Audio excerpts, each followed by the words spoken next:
மே எண்டுக்கு அப்புறமே ஆட்டோமேட்டிக்காக உங்களுக்கு ராகு எது பயிற்சி மே 18க்கு மேலே நடந்துச்சு பார்த்தீங்களா, அதுலேருந்தே உங்களுக்கு வெற்றி உண்டு.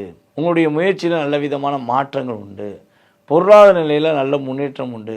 கடன் சுமை, கடன் பிரச்சனை, அந்த பிரச்சனை இந்த பிரச்சனை எல்லா பிரச்சனையிலேருந்து விடுகாலம் கிடைப்பதற்கான வாய்ப்பை உங்களுக்கு சனி பகவானும் கொடுக்காரு, குரு பகவானும் கொடுக்காரு, ராகு கேது பகவானும் கொடுக்க போகிறாங்க. திடீர் அதிர்ஷ்டம்.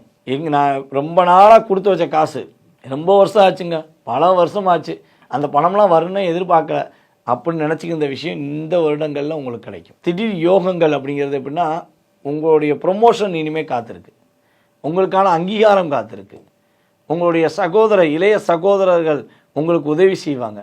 இவனால் உங்களை விட வயது குறைந்தவர்கள்லாம் உங்களையே வந்து பார்க்குறியா, வர்றியா, போட்டி போடுவோமா அப்படிலாம் சொன்னவங்க, ஐயா நான் மன்னிச்சுக்கோங்க, இனிமேல் நான் உங்கள்கிட்ட வம்பளுக்கலை, ஏன்னா உங்களுடைய திறமையும் உங்களுடைய தகுதியும் இனிமேல் நான் உணர்ந்துட்டேன், ஸோ உங்களுக்கான உதவியை நான் செய்கிறேன் அப்படின்னு சொல்லி இனிமேல் அவங்களும் உங்களுடன் வேலை பார்க்கும் சக பணியாளர்களாக இருந்தாலும் சரி, நண்பர்களாக இருந்தாலும் சரி, உங்களுக்கு உதவியாக இருப்பாங்க.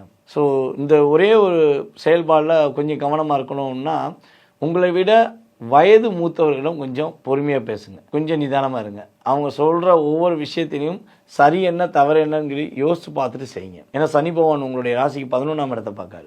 ஸோ கொஞ்சம் நிதானம் தேவை.